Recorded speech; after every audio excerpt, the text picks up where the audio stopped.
Good morning, ladies and gentlemen, and welcome back along to another episode here of the Dairyman's Diary. My name is Frank, and today I have stolen the T6. I'm out. Terry today is baling silage. Actually, he's in the 77, and I've got a little bit of help today to get some raking done. So we're really trying to crack on as best as possible. It seems like we're going to be able to get that done as well. But I have come down today to pick up a new bit of equipment for us. We have made a decision.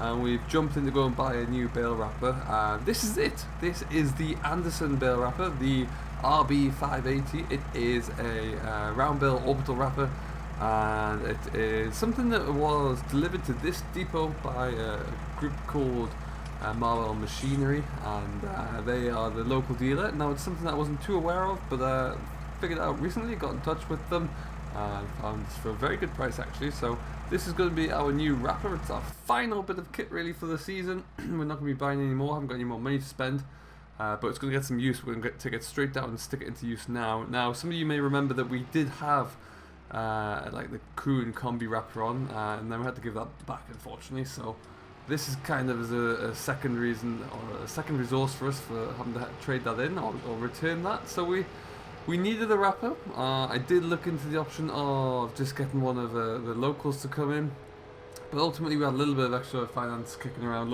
a few extra funds, so we've done some work for it. Now we've got a lot of bills to do. I'm already behind. I was doing the raking whilst we were waiting, and there is just we're a little bit stuck behind now, but we're going to go in and have a look, see what's going on. As you can see, I've got all these fields to get cracking with.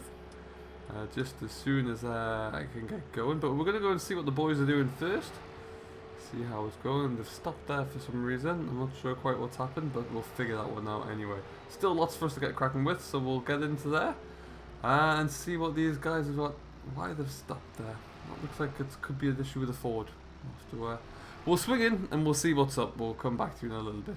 Well, I think we've got the disaster averted there. We had a little bit of a leak coming in on the hydraulics for the Ford there, so I think we're all good for now. As you can see though, we've got Terry is flying away here. That is my nephew who is driving the Ford, getting in some child labour here just to get cracking really. Nice and easy job for him as well, just to kind of get this all done. He did it last year a little bit as well, so he's looking good. Here is the glorious 77 just cruising along with the baler on the back here. Just singing, absolutely singing.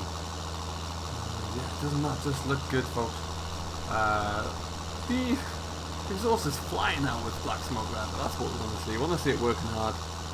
And now I'm going to have to jump straight in and get going actually. I can't afford to hang around. I've got about, that's loud, 3 or 4 fields that you get working with. As you can see though, we have, this is how the wrapper kind of ejects the bales, lies them on the side. The main reason we want to do this is because it's the way in which our bale grab is the most efficient.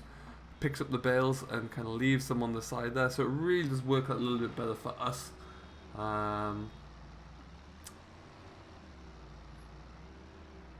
There we go. And it means that like a lot of our fields here are on a pretty nasty looking hill, so it just kind of levels everything out a bit, makes it that bit easier for us to pick them all up, which is what we always want. Now we're going to grab this guy as well. So like I say, we have been baling approximately in the region of about 45-50 acres today. This field, there's a couple over there, and there's these two up here as well. So we've been busy, we've got a lot done, lots still to do. This is going to probably wrap up the most of the first cut though, I should imagine. And then from then on, obviously, we're going to have to jump on the second cut as well. But what I think I'm going to do is just go down here and take out these bales from the headland. And get that all wrapped up there. But yeah, it's a good start. I'm pleased with the start we made to first cut at least. That's always important. Grass has grown. We've had some great growing weather of late, so that's been really good to see. Hopefully we'll give everything the best fighting chance possible. And then yeah, we're on to hay after this. We need to get everything, allow it to grow for a little bit, and then the hay is going to be the next job. So going to be keeping ourselves busy, that's for sure. Now we are currently all the ground down this end of the farm here. This is all a variety of grass called meadow fescue. Now I changed this about 2 years ago, primarily because it's quite a hardy young plant really. What will we spin around here? and our land down here is typically very wet during the winter, very cold as well, so it needs a good tough grass plant that's actually going to survive, and the meadow fescue is definitely that. So that's what we kind of chose to go with, and it's kind of gone quite well. It's slow to develop to begin with. It won't always kick off straight away, but when it does, it really does give us some good, strong yielding grass actually. So that's kind of what we've got at the moment there, and that is something that I'm very happy about so far. We're looking to maybe put some of the land in the north as well back into this, just to see if we can establish the same thing up that way. But yeah, certainly give us a lot to work with. We're aiming to get, if we can get close to kind of the 200 bales done today, that'd be great. That'd be certainly what we look for at least. And then we're kind of, no, we're getting close, I guess. For a end of first cut at least, that's a good start. Now we're obviously going to need a lot more than that. We are still trying to see if we can think about the possibility of, it's going to be a bit late, but getting some forage into the ground as well, get some maize drilled, because that could always go into the second pit there, but it's a discussion for another time, I'm afraid, I think. And it does look like that rake's stuck again. I'm not quite sure what's going on over there. We'll let them try and figure it out for a little bit, just so I can get caught up. I'm going to shift these bales that are on the headlands as well. I don't want them running into those. And once we have that, then we can always go and give them a helping hand there. Terry's there with them, we should be fine. So how have you been anyway? Hope all is doing very well, wherever you are, whatever you get up to. We've been away for a little bit, just haven't really had the camera with me at all, to be honest. Work has been going on as per usual. Just no one there to document it, unfortunately. But yeah, we're pushing along very nicely. Everything is looking good. I'd like to say a huge thank you for all the positive feedback I've received recently over my time producing videos back here. It's been very nice to see that you're all loving them and keeping involved with them. It's always great to hear. Do let me know if you have any questions, comments, or feedbacks, and we'll do our best to get in touch with those. And put that down there. There we go. But yeah, otherwise we're making a good little start here. It's been a beautiful day today. It really has. Temperature is in the region of about 12-13 degrees today, so it's not the warmest, but it's sunny and there's a wind, so it's drying everything off quite nicely, which is what you kind of want to see more than anything else. And then long may that continue. We are, well, some of our spring and winter barley is coming in. It shouldn't be too far away at all. We mainly just grow it so we can get the straw off it, as you know, but straw's going to be important again this year, so we're trying to do what we can. There we go. It's a nice little wrapper, actually. It flies too, to be honest. It's really doing well. And then we'll jump into here.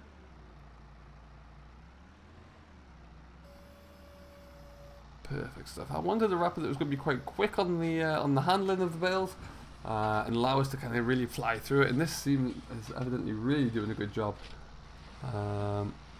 Oh yeah, it looks like he's stuck looking at the old, stuck looking at the hydraulics again over there.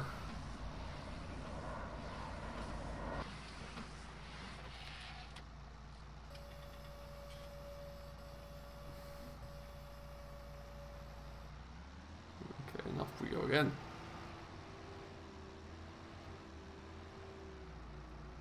So what I think we're going to do, we're going to get this field all buttoned up here, looking good.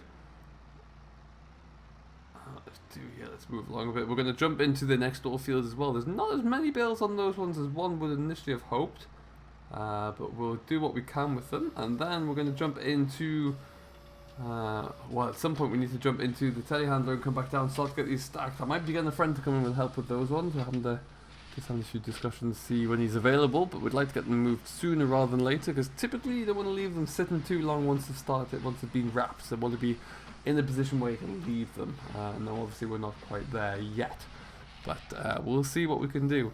Right now though, like I say, we'll probably just keep cracking along, get this field all done. As you can see, we're heading straight over the road there. That's next. There we go. Now this field didn't have a great deal of fertilizer on it actually, so it's yielding pretty darn well for not having much help at all. Yeah, I'm quite happy with it. Each of these bales looks fairly solid. It's not wanting to move anywhere, that's for sure. But yeah, it's pretty darn good. I'm getting quite happy with this lot. I'm quite happy indeed. Oh, and there's another one stuck in the hedge. That's what happens. That's why we kind of wanted to choose this kind of wrapper, because it's just easier to stick them onto the side and they're not going to roll down the field away from me. Well, quite as much at least. They'll still have the inclination to do so, I'm sure. Oh, there we go.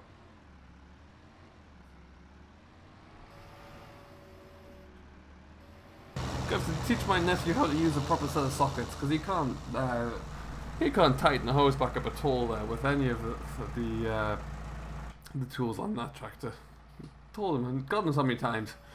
Anyway, we're gonna keep going through this field here. The guy's gonna keep getting this little dog leg all buttoned up, and then we'll be done, and we'll move on to the next one. What I'm gonna do is keep cracking on here myself, and as soon as we get this done, I'm going to move on to the next one. I have the drone with me, so what I think we'll do is we'll see if we can get a nice little time lapse up and running, and we'll round this out with a bit of something special.